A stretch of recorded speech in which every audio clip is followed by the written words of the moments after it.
Hi everyone, welcome back to my YouTube channel. आज का हमारा टॉपिक है national emergency. So national emergency या जो भी इमरजेंसी प्रोविजंस हैं वो पार्ट 18 ऑफ द कॉन्स्टिट्यूशन में आते हैं फ्रॉम आर्टिकल्स 352 टू 360। तो आज जो हम आर्टिकल पढ़ने वाले हैं वो है 352।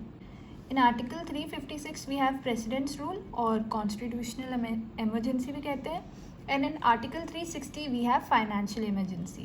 So in this video I'll cover article 352 and जो president's rule and financial emergency we'll do that in next video. Okay, so let's start with the topic. So emergency provisions क्यों बनाए constitution में? Why did the constitution makers added this provision to the constitution? Usually we are a federation, है ना. अभी last video में I covered federal system. If you haven't watch that you can watch that too. So usually we are a federation and usually there is division of powers. Usually we have union government and state government.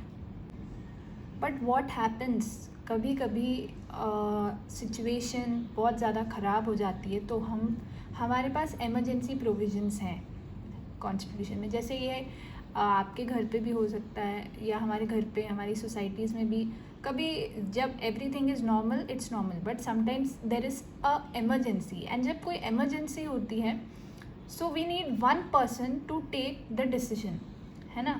So similarly here in constitutional emergency क्या हो जाता है? Usually I told you we are a federation, there is division of powers, union government, state government, है ना. दोनों ही अपनी अपनी जो पावर्स हैं वो इक्वली एक्सरसाइज करती हैं. लेकिन जैसे ही कॉन्स्टिट्यूशनल इमरजेंसी लगती है हम फेडरलिज्म को बाय बाय कह देते हैं. Bye bye federalism. Why? Because it is crucial that one person takes the decision. And who will be that one person? So who takes the decision, union और state? There can be kind of conflict between the two कि union बोलेगा मैं decision लूँगा, state बोलेंगे हम decision लेंगे. But it is clearly written in article 355. Constitution makers ने clearly ये बात लिखी हुई है that it is the duty of the union to protect states against external aggression and internal disturbance. Okay, so it is clearly written कि who will decide? Union will decide.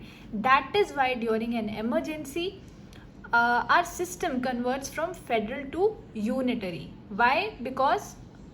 Because it is the duty of union to protect states against external aggression and internal disturbance, and this happens without any constitutional amendment, without any formal amendment. We don't need any amendment for this. And ये जो conversion हो जाता है federal to unitary, this is a unique feature of India, है ना.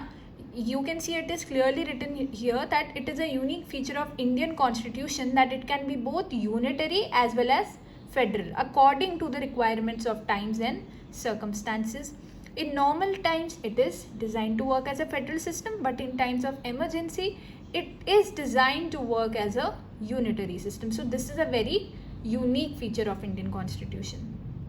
तो normally तो federal रहेगा, लेकिन जैसे ही इमरजेंसी लगेगी जो सारे स्टेट्स हैं वो सेंटर के कंट्रोल में आ जाएंगे. Now we'll study 3 types of emergencies. I just told you we have 3 types of emergencies, that is article 352, article 356 and article 360. 352 में क्या है जो आज हम पढ़ेंगे? National emergency. National emergency happens can be proclaimed due to war, external aggression और internal emergency. Okay, article 356 में we have president's rule और you can also say constitutional emergency. तो this happens due to failure of constitutional machinery in the states.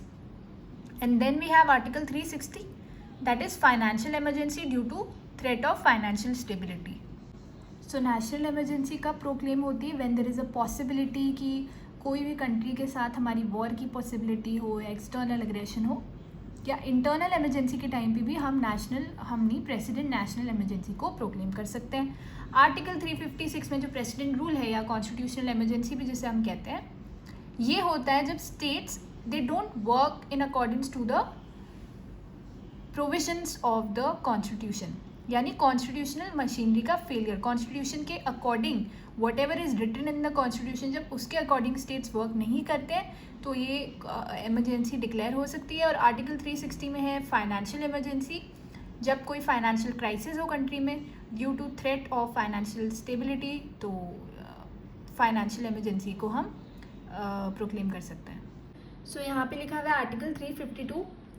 अब ये जो words आप देख रहे हो ये है की वर्ड्स, जिससे we can easily understand this article 352, जो वैसे ही बहुत ईजी है।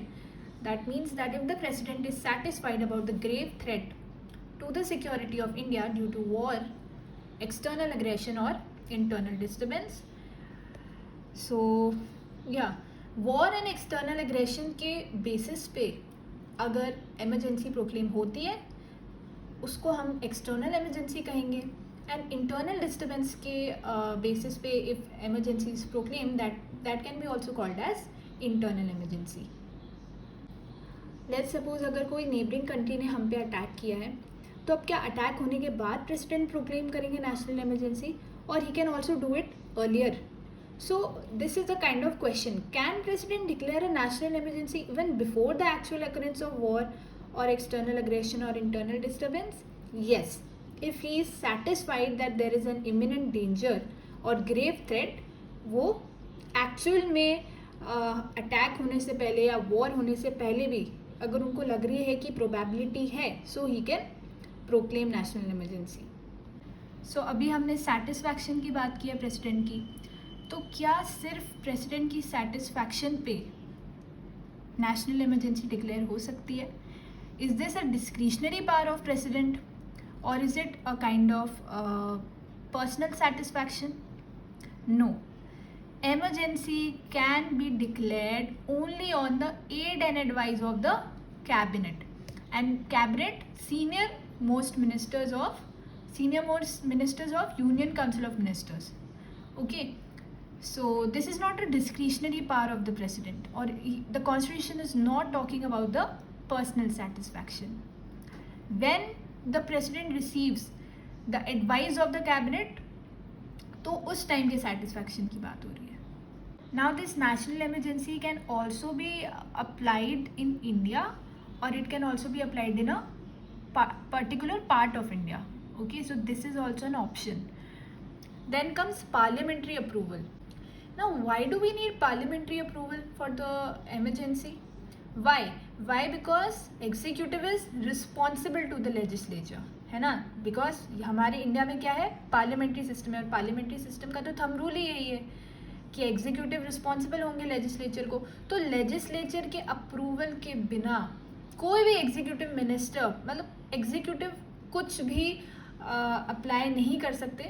And same with emergency provision. But we have an option कि अगर अभी पार्लियामेंट्री अप्रूवल नहीं मिला है, for 30 days president can still proclaim emergency even without a parliamentary approval, है ना? It is written here that if approved by both houses of parliament, the emergency continues for 6 months, can be extended to an indefinite period with an approval of the parliament for every 6 months. So once the parliament has approved, you are in emergency. And before the expiry of 6 months, like जैसे अगर 30 days के पहले parliament ने approval दे दिया, so from the day the president has proclaimed to 6 months. Once the parliament has approved, for 6 months you are in emergency. Now for the extension of emergency before the expiry of 6 months, again एक resolution पास होगा parliament में, जिससे the emergency can be extended to an indefinite period. Proclamation of emergency must be passed by a special majority. Now comes our next point, that is revocation of emergency. Okay, so president can any time by subsequent proclamation he can revoke emergency. Let's suppose if the cabinet feels कि we don't need any emergency, we don't want any emergency अब, तो parliament तो जो president है हमारे, वो subsequent proclamation से revoke कर सकते हैं इमरजेंसी को. प्लस अगर हमने जो ऊपर स्टेप्स बताए हैं कि 30 days से पहले अप्रूवल नहीं मिला या 6 मंथ से पहले एक्सटेंड नहीं हो पा रहा है emergency, so automatically the emergency will revoked. Now comes the next point. As you can see here, it is written misuse possible. Is it possible to misuse the emergency provisions? Yes. And ये चीज़ हुई थी 1975 to 77 के बीच में, when so this thing happened when Madam Indira Gandhi, she declared a political movement as an internal emergency, and that too without a cabinet approval, and the cabinet was informed after it was made. Fait accompli. So there was this political movement in Bihar जिसको madam Indira Gandhi ने internal emergency declare कर दिया. अब कैसे कर सकती हैं वो, लाइक अगर कोई पॉलिटिकल मूवमेंट हो रहा है उनको अगर आप इंटरनल एमरजेंसी डिक्लेयर कर दोगे तो that's a kind of misuse. And cabinet को भी इन्फॉर्म नहीं किया था, लाइक उनका भी कोई अप्रूवल नहीं लिया था. And here it is written fait accompli. So this means that when something has occurred, when something has happened, and you cannot change something about that. So this was the kind of misuse. Then comes the 44th Constitutional Amendment Act of 1978. So जो भी misuse हुआ था, जो भी mistakes हुई थी emergency provision में, उसको 44th Constitutional Amendment Act ने बहुत अच्छी तरह से आप कह सकते हो improve किया. So we have this first thing, that is written advice. So, written advice, why? So that there is a proof that emergency is declared on the aid and advice of the cabinet. Because during 1975 to 77, Madam Indira Gandhi, she declared a political movement as an internal emergency, and that too without a cabinet approval. So that is why, to avoid that thing again in future, written advice वाला जो concept है वो introduce हुआ. Second, you can see here it is written armed rebellion. अब पहले जो है internal disturbance word use होता था, और जो 44th कॉन्स्टिट्यूशनल अमेंडमेंट एक्ट है, this act introduce the term armed rebellion. Armed rebellion has a very clear meaning, and you know it has a clear meaning, whereas जो internal disturbance word है ना, इसका wide meaning है. Internal disturbance तो कुछ भी तरह की हो सकती है. लाइक अगर अभी 4 लोग रोड पे खड़े होकर लड़ाई करें तो वो भी एक इंटरनल डिस्टर्बेंस है. So we can not include everything in emergency, right? क्योंकि इंटरनल डिस्टर्बेंस वर्ड ही उन्होंने यूज़ किया था for the political movement in Bihar. So that is why this 44th constitutional amendment act introduced armed rebellion. Then comes Article 20 and 21 cannot be suspended even during emergency. These are inalienable rights. क्योंकि जब emergency थी 1975 to 77 में, तो उस time पे madam Indira Gandhi ने जो भी अपोजिशन पार्टी के लीडर्स थे उन सबको अरेस्ट करके दे वर इन जेल. तो ये चीज़ अवॉइड करने के लिए वापस this has been introduced that Article 20 and 21 cannot be suspended even during emergency. These are inalienable rights. Inalienable मतलब emergency के टाइम पे भी इनको suspend नहीं किया जा सकता. Now comes the effects of national emergency. अब obviously national emergency है तो उसका कुछ effect भी होगा. You know, national emergency brings a complete change in center-state relations. So we can characterise this change in executive. Firstly, so executive में क्या होता है कि जब नॉर्मल सिचुएशंस होती हैं, है ना, I told you about division of powers. Usually we have a federal system, there is division of powers, we have union and state government, and during normal situation the centre can advise or can direct the states only on some specified matters. Okay, are you understanding? But during emergency, center becomes entitled to give executive directions to a state on any matter. Any मतलब कुछ भी matter पे centre state को advice कर सकता है या direct कर सकता है. तो इसका मतलब ये है कि जो स्टेट है, state governments are brought under complete control of union और द सेंटर. तो क्या हो जाता है, फेडरलिज्म को बिल्कुल बाय बाय हो जाता है और सब कुछ यूनिटरी हो जाता है. Then comes our second effect, that is legislative. अब यहाँ पे you can see UL ST concurrent list. UL means union list, ST means state list. So हमारे पास ये 3 लिस्ट रहती है यूजुअली, है ना. But during national emergency the parliament becomes empowered to make laws on any subject mentioned in state list. So usually what happens, union list पे सिर्फ central laws बना सकते हैं, स्टेट लिस्ट पे सिर्फ स्टेट लॉज बना सकते हैं और कॉन्करेंट लिस्ट पे दोनों बना सकते हैं. लेकिन जब नेशनल इमरजेंसी लगती है कंट्री में, तब पार्लियामेंट एम्पावर हो जाते हैं, उनके पास अथॉरिटी आ जाती है कि वो स्टेट लिस्ट पर भी लॉज बना सकते हैं. और जब पार्लियामेंट सेशन में नहीं है, देन द प्रेसिडेंट ही can issue ordinances on state subjects. So what are ordinances? Ordinances are the laws that are made by the president which will have the same effect as an act of parliament. So these are kind of temporary laws. Okay, then comes financial effects. Financial effect में ये है कि president can either reduce or cancel the transfer of finances from center to states. Then comes Lok Sabha का normal tenure is 5 years, but during national emergency Lok Sabha का जो tenure होता है वो increase हो सकता है by 1 year, each time by 1 year to indefinite time. And last we have effect on fundamental rights. So according to Article 358, Article 19 is automatically suspended during national emergency. जैसे national emergency proclaim करेंगे president, जो ये article 19 है ये automatically suspend हो जाएगा.